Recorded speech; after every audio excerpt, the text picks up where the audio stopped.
ನನ್ನ ರೈತ ಅಣ್ಣ ತಮ್ಮಂದಿರಿಗೂ ನನ್ನ ನಮಸ್ಕಾರಗಳು. ನಾನು ಇವತ್ತು ಏನು ಹೇಳಕ್ಕೆ ಬಂದಿದ್ದೀನಿ ಅಂದರೆ, ಇವತ್ತು ನಾನು ಸಾವಯವ ಕೃಷಿಯ ಬಗ್ಗೆ ಹೇಳ್ತಾ ಇದ್ದೀನಿ. ನಾನು ಪ್ರತಿ ವಿಡಿಯೋದಲ್ಲಿ ಸಾವಯವ ಕೃಷಿ ಬಗ್ಗೆ ನಿಮಗೆ ಒತ್ತಿ ಒತ್ತಿ ಹೇಳ್ತಾ ಇದ್ದೀನಿ. ಯಾಕಂದರೆ ಅದನ್ನು ನೀವು ಅಳವಡಿಸ್ಕೋಬೇಕನ್ನೋ ಒಂದೇ ಒಂದು ಉದ್ದೇಶಕ್ಕೋಸ್ಕರ.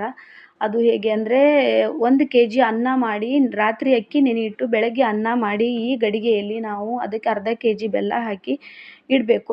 ಇಟ್ಟ ನಂತರ 8 ದಿನ ಆದಮೇಲೆ ಈ ಗಡಿಗೆಯಲ್ಲಿ ತೆಗೆದು ನೋಡಿದಾಗ ಬೂಸ್ಟ್ ಬಂದಿರುತ್ತೆ. ಆ ಬೂಸ್ಟ್ ಬಂದನ್ನು ಸರಿಯಾಗಿ ಒಂದು ನೀರಿನ ಬಕೆಟಲ್ಲಿ ಕಲಸಿ, ಆ ನಂತರ ಹರಿಯೋ ನೀರಿನ ಜೊತೆಗೆ ನಾವು ಇದನ್ನು ಕಬ್ಬಿಗೆ ಅಥವಾ ನಮ್ಮ ಏನು ಬೆಳೆ ಇರಲಿ ಅದಕ್ಕೆ ನಾವು ಹಾಕ್ತಾ ಬಂದ್ವಿ ಅಂದ್ರೆ ನಮಗೆ ಮಣ್ಣು ರೆಡಿ ಆಗುತ್ತೆ. ಅದರಲ್ಲಿ ಎರೆಹುಳ ತುಂಬ ಬೆಳೆಯುತ್ತೆ. ಎರೆಹುಳದಿಂದ ಮಣ್ಣು ಮೆತ್ತಗಾಗುತ್ತೆ. ಅದಕ್ಕೋಸ್ಕರ ನಾನು ಈ ವಿಡಿಯೋಸ್ ಮಾಡೀನಿ.